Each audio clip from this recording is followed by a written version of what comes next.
Warming up. Okay, yeah, we seem connected.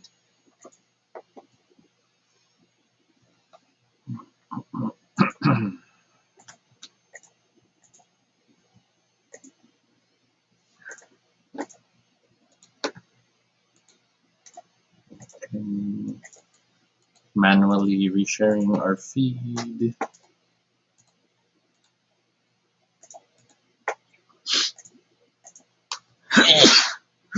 Oh, excuse me. Of course, it happens just now. Mhm.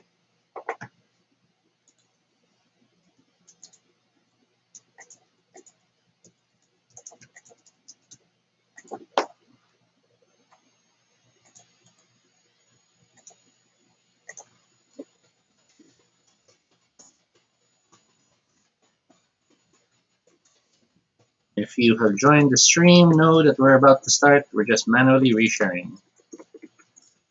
Self-promotion's hard.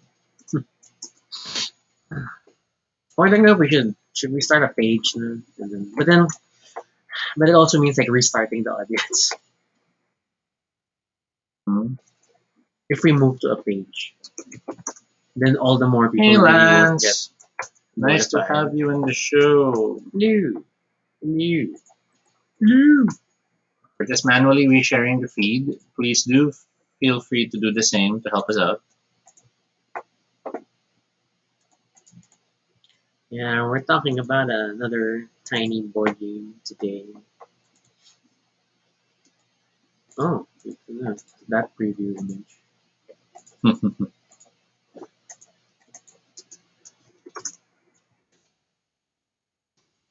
Tweeted.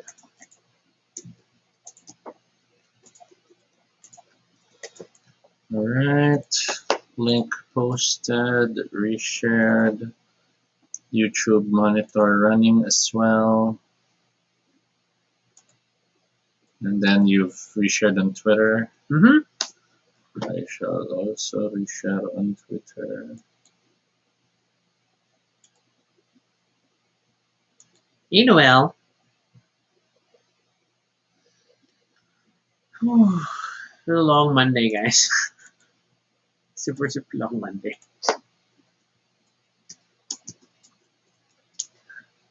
Like my last meeting started at 6. Then ended at 7. So it's a really a long day. Alright, well, I guess we might as well start in 1 minute because it's 9:14. Okay. When you're ready. So we're ready for 9:15 or when I'm ready? Because those are two 9:15. different things. Okay, now. See?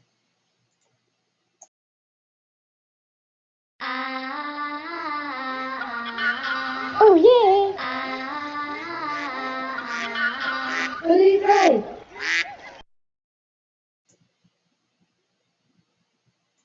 Hello, everyone. This is Toby. And this is Rocky. And if it's your first time here, welcome to Baduy Pride, a little space on the internet where we talk about anything we want. It is completely unscripted and not entirely accurate, but at least it's honest. Join us as we talk about everything and anything random live. And if it's not your first time here, thank you so much for joining us again. It's a Monday, so we cover board games on Monday. Well, we haven't covered role-playing games in a while, but we cover board games on Monday. Mostly board games. And today's episode is an Oink Games game. Deep Sea Adventure, not Adventures, which was a typo in an earlier post, which never went out, but I'm just telling you about it.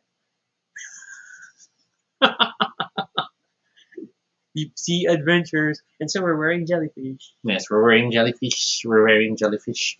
Deep Sea Adventures is a tiny box by Oink Games. Adventure. Most Oink Games games do come in small boxes. There are a few that are bigger boxes. Yeah, but really their goal is this is literally calling card size, practically speaking. And each of these calling card size boxes contain a heck of a lot of game. And surprisingly, a lot of these calling card size games by Oink Games are minimum 3 players, except for this one. So Deep Sea Adventure is not one of those games. It supports 2 to 6 players, and it's created by Jun and Goro Sasaki. Yeah, I wonder how they're related. We don't know. The game uses dice, has a nautical flavor, and in many ways is still a party game as you and other players try to go as deep as you can to collect treasures down below. But be warned, the more treasures you carry, the harder it is to move. And if you're not back on the ship, on the sub, by the time your air runs out, you die. Ba-bum. So yes, it is a delightful little game with very serious consequences. Now, we must warn anyone who decides to explore the world of Oink Games that there are two challenges. One, there are so many of them and they're quite cute. Two, each Oink game has a truly secret has a secret bonus game that comes with every Oink game, which is how to put everything back Back in in the the box. box.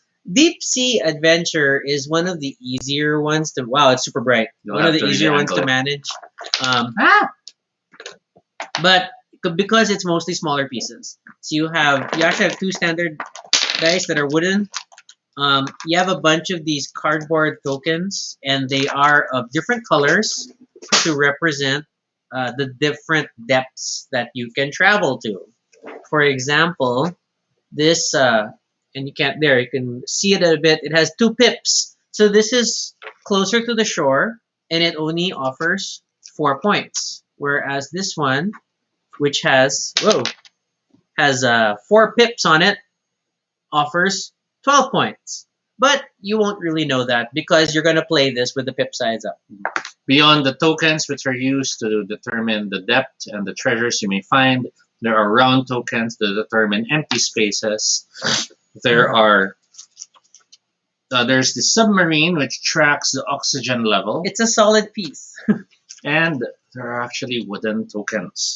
And note, they're unique wooden people. They're not standard meeples, which have like become synonymous with most Euro games. So this one they bothered to make their own little piece. A small wooden piece is used to trap oxygen, Yeah, here on the submarine track. and then you have they're not visible. I have to raise it. We have wooden pieces for each of the players. And yes, it's a 6-player game.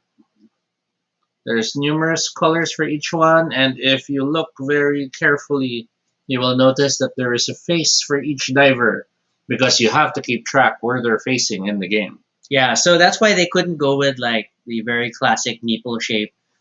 Directionality is a part of the game. Mhm.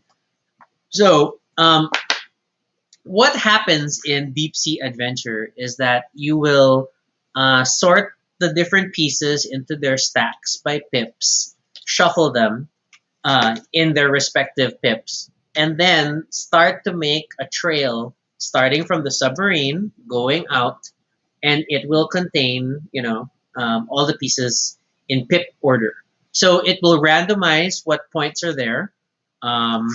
But generally, you will know that at the 2 dots, it's less points versus the 4 and 5 dots, which is way more points. The trail is the path that all of the divers take as they go from the submarine deeper into the depths of the sea.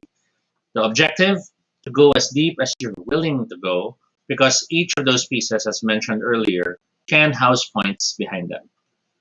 However, movement is not as straightforward. That's where the dice come in. So you're going to roll the dice. Mhm. And I forget, you always roll 2. Yes. You always roll 2. And that determines the number of steps you must take. Mhm. You cannot take up to, you must take all these steps.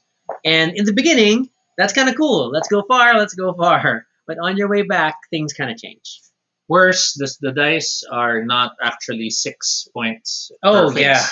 Despite being 6-sided dice, there are only up to 3 pips at the most for each die. Meaning, with your 2d6 roll, you will move a maximum of 6 steps, less each item of treasure you are carrying. So yeah, this is a D3, essentially, because it only has 1, 2, and 3 in equal distribution.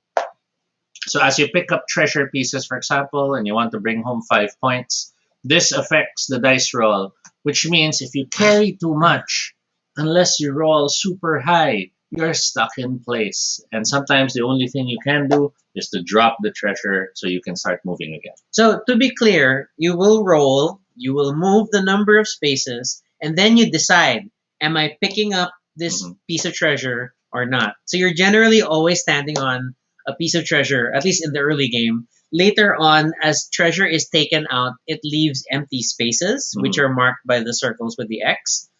You will still step on them. It just means you don't get anything.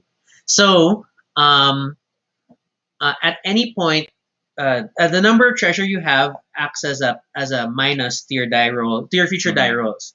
So one treasure, not so bad, -1. But considering we're rolling, pretty much only up until a d6 because you're rolling two d3s, Mhm. then you'll keep losing movement as you go up. And then there is the question of oxygen. Now, oxygen starts with a counter at 25, and oxygen actually does not subtract while you're playing the game, at least until someone starts taking more effort. And effort is represented by anyone carrying treasure. The moment someone picks up treasure, those cause exertion, and with every exertion, oxygen starts dropping. If you are not back at the submarine by the time oxygen drops to zero. So there are so many factors about this game, but really the whole thing feels like a weird morality tale about greediness Mhm. because the greedier you are, the more your actions will not just hamper you, but also hampers your fellow divers. Yes. Because note that by carrying treasure, you trigger the oxygen penalty at the submarine. You will reduce your future die rolls by the number of treasure you're carrying, which makes it even harder to get back to the submarine. The game is played in three rounds. Heats. And actually, round sounds weird because you go through multiple rounds. 3 times. The game's played 3 times. And whoever failed to get back to the sub on the first time, they basically drop their treasure. That becomes present in the later rounds, which means the tiles where the treasure fell now, in theory, hold so much more options to grab in a single space. Because it creates like these little Mhm. stacks of like, hey, a diver didn't make it here. Which adds again to the greed level. Suddenly you feel like, oh my gosh, if I take a few more steps, I can grab it. But the moment someone grabs something, oxygen starts going away. I forget though, and please remind me. But in the second and third rounds, when you pick up treasure that was dropped by another player, they remain a stack, right? Yes, they count as one. But then I think there was a maximum height of like 3 treasures or Yes. something. Then the rest get redistributed. So in theory, you can profit from the deaths of those before you. Or if you play it right, you can make sure to gather as many as you can, then drop it and die so that you can grab it in the next round. Noel asks, can you share your treasures with others? No. There is no mechanic for this. Plus, you are not working together. This You- game It is is a not competitive game. This game is not a cooperative game. It is meant to be competitive. The game, however, does have a re-implementation. It was re-implemented by Jun Sasaki, still for Oink Games, called the Moon Adventure, where this time you are astronauts trying to survive in space. By working together with a depleting oxygen supply, you try to go as far as you can to gather the different supplies and parts you need to survive. So we only really read about this in Mhm. preparing for this episode because we saw there's a re-implementation for this game. So we don't have a copy of that yet. And maybe we'll try to find it because it uses the same tokens practically. It uses similar tokens. It doesn't. It's not the same because It doesn't have the doesn't have flat the visor. part. Yeah, but it has a Um, backpack. But then each character does have special powers. So, for example, the black piece now can gather supplies for 2 action points. The inventor, once per turn, can develop a route for 1 action and may ride that route. The orange one is the mood maker. After rolling, if all the dice match, you get an additional 3 action points. It's an interesting Wow. implementation. We hope to find it someday. I forgot the number 3 rule about Oink Games, especially outside of Japan, is that they are surprisingly expensive for their size. Yes. But they're worth it. There's a rover. It allows you to move 2 spaces. 1 space is also okay. We're reviewing the wrong game. We're talking about Deep Sea Adventure. So the funniest moment about Deep Sea Adventure is that, I mean, in the beginning, it's all very calm. It's a bunch of people like walk, walk, walk, walk, walk, walk. And- I just roll and walk. And there's Roll even and that walk. mechanic wherein if you're supposed to take a step and someone is on that spot, You you leapfrog. leap over them for free. So for example, if this were literally a line and the next empty space was in front here, this is 1 step because you leap all over them. So it is to your advantage to cluster together because your movement is faster. And that's when you have the game interesting because at some point someone will suddenly rush forward. In this case, for example, he moves there. And now you have all these empty spaces that you'll have to cross. So if the red player moved 2 steps, that's 1, 2. And then the green player had to move 4 steps. No, that's 4. Yeah, it's okay. That's 1, 2, 3, And then 4. It makes it such a fun game. So one of the things I love about this game is that at the beginning, yes, it's very calm. It's a lot of rolling and moving. The first tense moment is when someone picks up treasure. I'm grabbing treasure. And the moment that person grabs treasure, like we said, the oxygen penalty starts, and then it feels like a countdown. So now everybody's gonna want to think about gathering points. Everyone's on a rush to grab something, and everyone has to get back in time. The other key moment is in the game is as the pieces are moving, you'll get one person who decides to turn around. Because once you've declared you're turning around, you are not allowed to go back the opposite way. So then it's like, oh crap. That guy is planning He's to rush running back. back to the submarine. And whether or not he's collected a lot of tokens, it doesn't matter. Everyone's already worried. Then people are going to start thinking. Because now this guy, like this purple guy, if he keeps going, he'll get further and further, And now get weighed down by treasure, and his movement is slower, and he doesn't have a leapfrog chance. Whereas now, this guy might move forward, giving red guy something to leap over. Mhm. And it's all these funny. Or green mechanics. guy might just start grabbing everything and turn around and keep moving as well, forcing red guy to try to catch up. So it's a lot of reading each other's moves. It's a lot of risking how far you'll be greedy. And it's a lot of just laughing at the fact that sometimes you will die. Noel asked, do you encounter sea creatures that attack you? No. No other obstacles. Only humans are the threat. Your fellow divers are the biggest risk. I think that's where we can segue to. I was kind of hoping that there were more than just point values at the back of the tokens. I was sort of hoping that some tokens, when you flip it Would have over, surprises. it might say giant clam, and you're like, drop a treasure, or you open something and it might say underwater geyser. Instead, we just have these move numbers in like a Vanity Fair font. I mean, the styling is weird because I don't mind the aqua and blue, the bluish tone travel pieces and pips, but on the back it's like bronze, silver, gold, and then this very elegant font, and like it just felt like a bit of a disconnect to me, but whatever. I mean, it's the premise of the game. But really, so I mean, it's not the best Oink game we've played, and admittedly, some of the best Oink games are those 3-player minimum games. But this game is not bad for what you get. It's very cute, very delightful, travels decently, I would say. Mhm. But then in terms of play, I wouldn't say it travels well because of the fact that you have all these small pieces. And if you lose one, you may not notice Especially right away. The oxygen marker is tiny. Even just these tiles that depict where you can go. It's hard to notice if you've lost it unless you check the manual again, and then it'll be frustrating if that happens. So be careful if you do play this on the go. And you do need a decent amount of table space. Mhm. The rules just say that the path has to be continuous, so you can snake it in theory if you're dealing with a smaller table. Just like they did in the manual. Yep. But if you're ambitious, you can just make it one long And line. it does feel much more awesome to It feels have more that long thematic. line because you can really feel ang layo ko pa.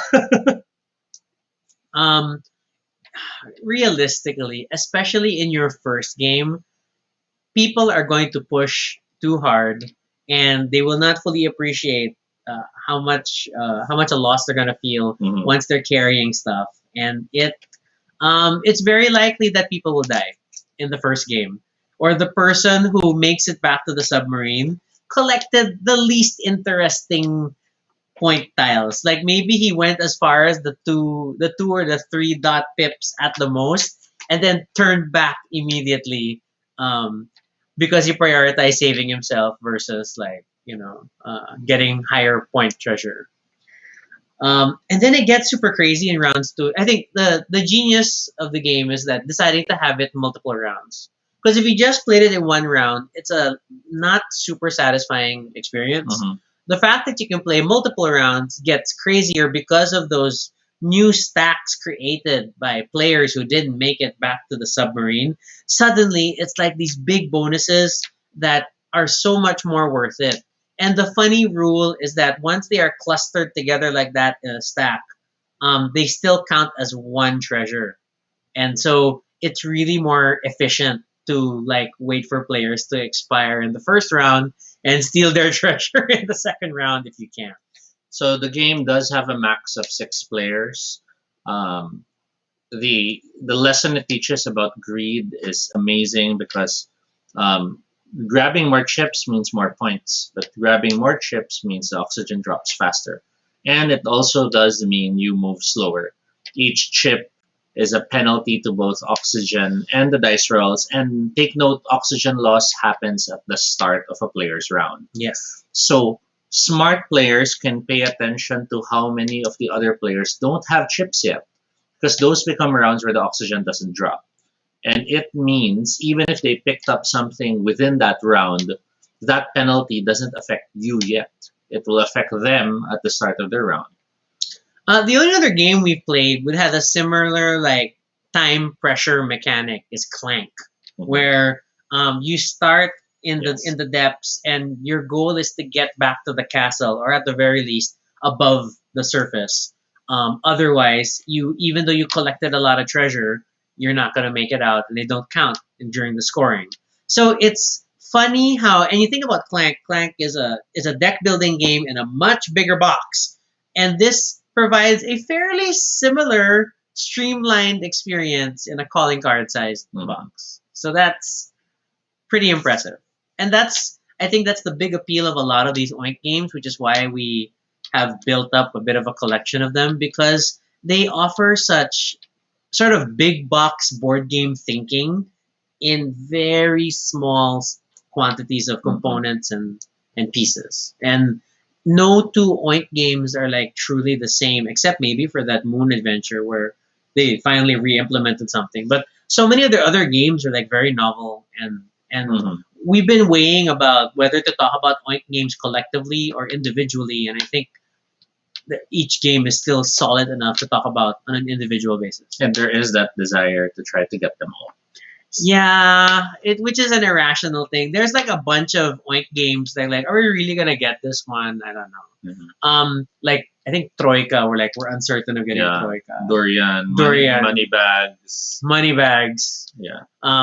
And there are different reviews online for different Oink games, but some people felt that this wasn't a super great game, and they don't strongly recommend it. I think it's still fun.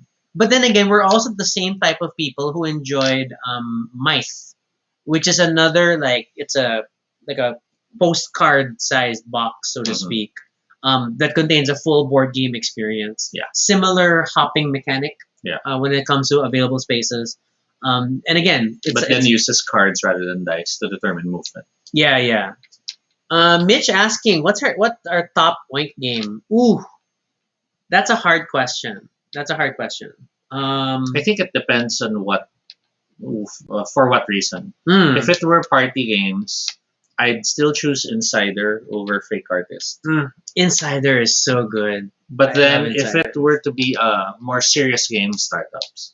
Startups, yeah, and that's gonna definitely get an episode of its own. Startups is super brilliant. Minimum 3 players, And so then we if you haven't want, played it in and then if you quarantine. want to really challenge your creativity, Mr. Face. Mr. Face. Mr. Face, I'm not. I'm probably not the best person at Mr. Face. I think I make the same face and I just change the mouth, but it's still quite fun. Um, um, and then what was the Fafnir? Fafnir. Fafnir was like The startups rooster to that's like laying eggs, yeah. golden eggs and like And then Nile Tile Panic. Nine Tile, yeah. Yeah, it was a fun way to build collections. So it's sort of like a mix of um, Seven Wonders in a smaller package. Yeah. Yeah, and I don't mind comparing Oink games to like big box games, only because that's the brilliance of it, that um, they created a similar experience in a much smaller package. Mhm. Uh, and I get it, because in Japan space is a premium, and not everybody has shelves that they can have, massive board games. So an Oink game collection is kind of a fun way to go for different experiences. So we still really enjoy Deep Sea Adventure. Do you have any strategy tips to recommend for Deep Sea Adventure? Mm, well, always pay attention to what the other players are doing. Um, Knowing when to start heading back is always important. And sometimes it's even better to skip ruins you think you'll pick up and just try to pick them up on the rush back. Hmm. Because by keeping the movement forward, that makes everyone think it's safer to go forward, and that buys you time. Yeah, and then I would like don't rush to pick up points in the beginning. I mean, like in Pips 1 and 2 at the very least. It's at 3 where the points start to get a bit meatier, Mhm. and and just remember that, like kind of what Toby mentioned, you can pick up chips on the way back. So maybe it might be worth the effort to go further without picking up any chips, Mhm. just so that you can get a higher 4 or 5 point tile, and then try rushing back. And maybe in the last few rounds before you get to the sub, depending on how the oxygen's going, you might risk picking up a 3, 2, or even a 1 on the way back, just for like a bit more edge. But read the room.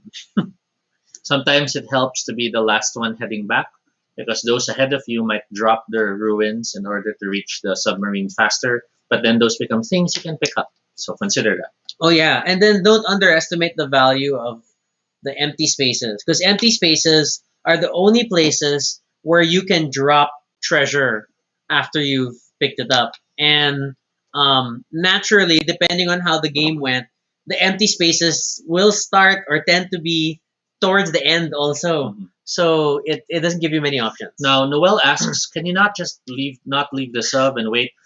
Every round, everyone's back in play. So in round one, we all play, and then whoever dies drops treasure. But then everyone plays again in round two, which means everyone knows that there are additional treasure to be had. So it's not really a strategy to wait, stay behind, but it is a strategy to make sure you're close enough to rushing back if you're like me who has terrible luck.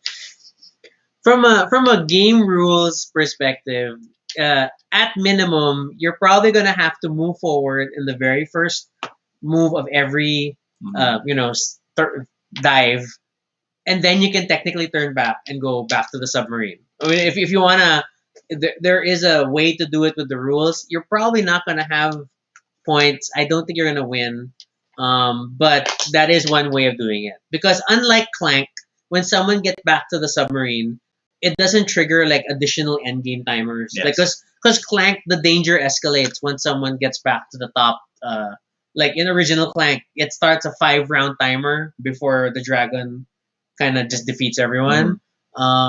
In later editions of Clank, it just increases the danger so much that uh, you're not gonna get away from it. So, but yeah, but it's okay, Noel. It sounds like you don't want to get stressed out by the more confrontational aspect of the game. Perhaps Moon Adventure is more to your liking. Double checking a rule. Yeah. So you can only return to the submarine once per round.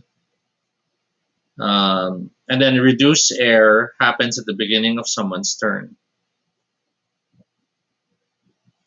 So in theory, if you don't want to die, you drop everything Because it'll stop reducing air on your turn. and you can make your way back. But it would have reduced air at the beginning of your turn. Yeah. So if like it's down to the last 5, drop everything, and then I'll make my way back. Then once you're close enough, pick up the closest thing and run. But you're not allowed to drop multiple treasure into a single empty space. You have to drop one at a time. Yeah. So it's tricky. And then I've had cases like that where I start thinking, ooh, it's getting the rolls are just not working because I have too much treasure. I need to unload.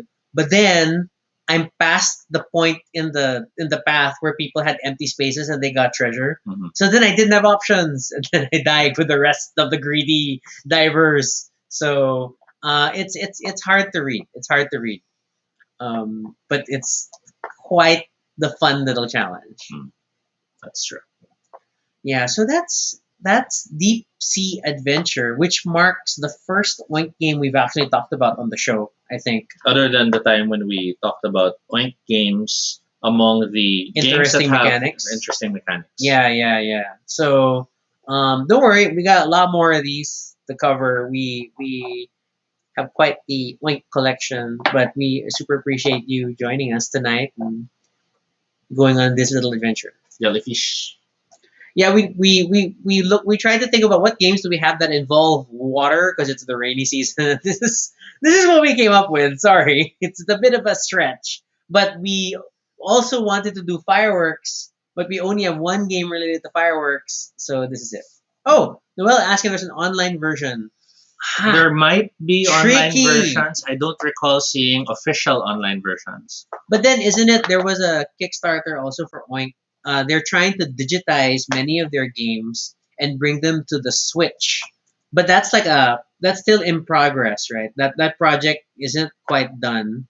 But yeah, so we may see a bunch of Oink games on Switch, which I think would help you because if you still have your Switch, I don't know anymore.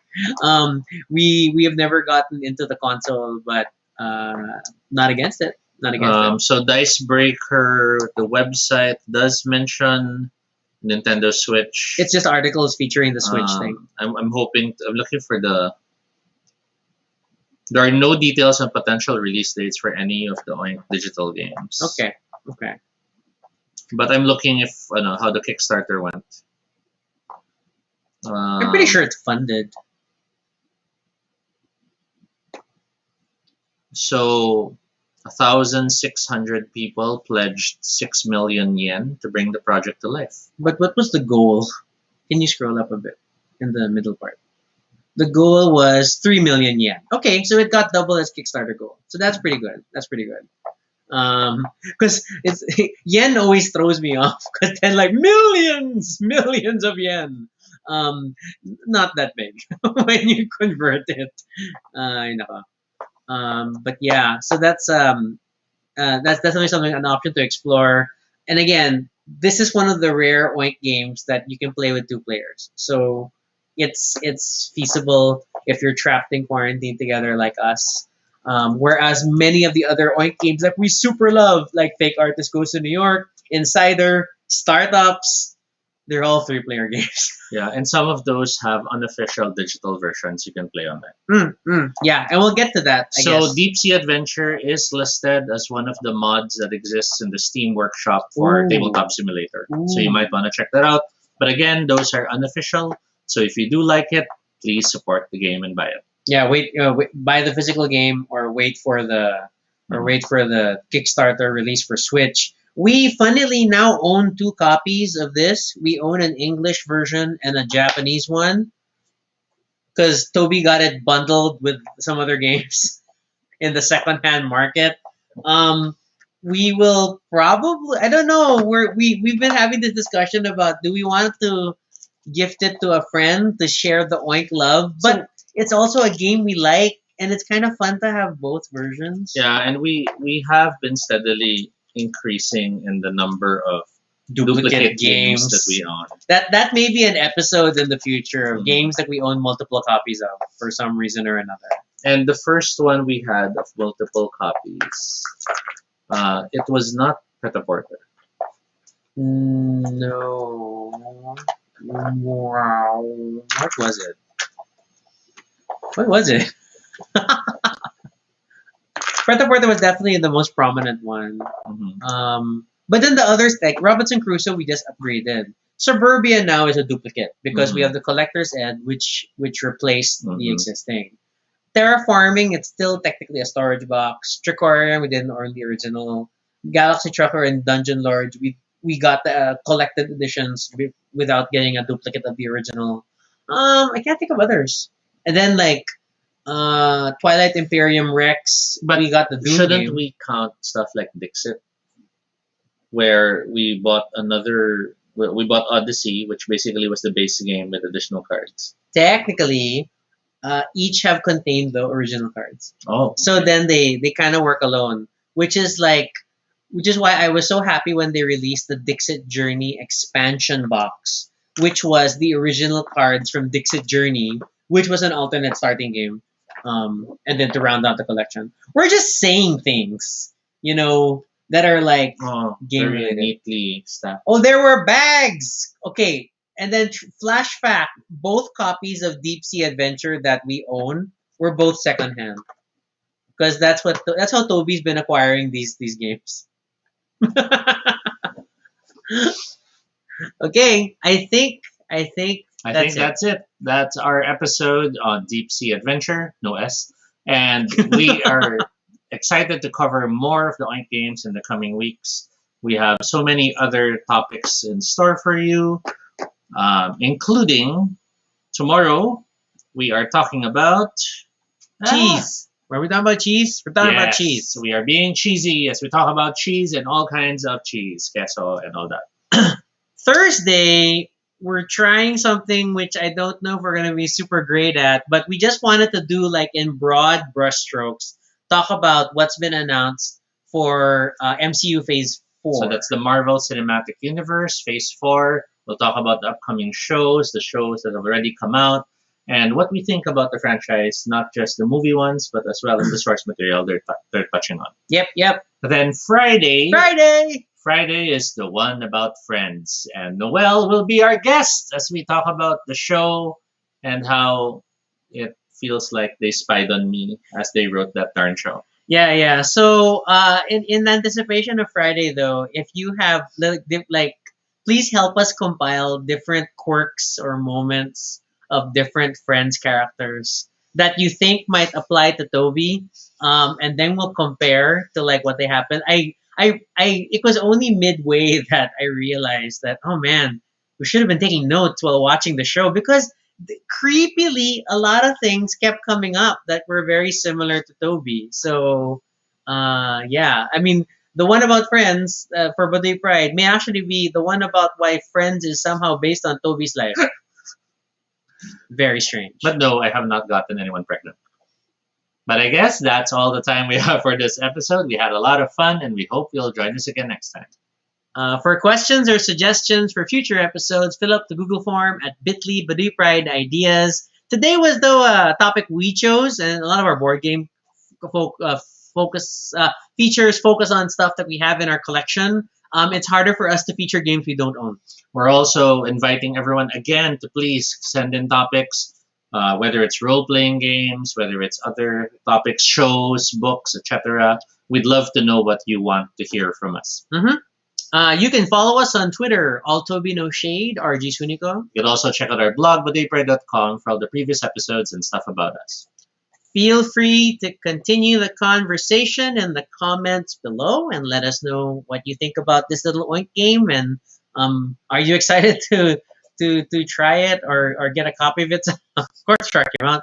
And be sure to subscribe for notifications, whether on Facebook or YouTube, so you don't miss our next live stream. Once again, I'm Rocky. And I'm Toby. And this is Baduy Pride. Good night, everyone.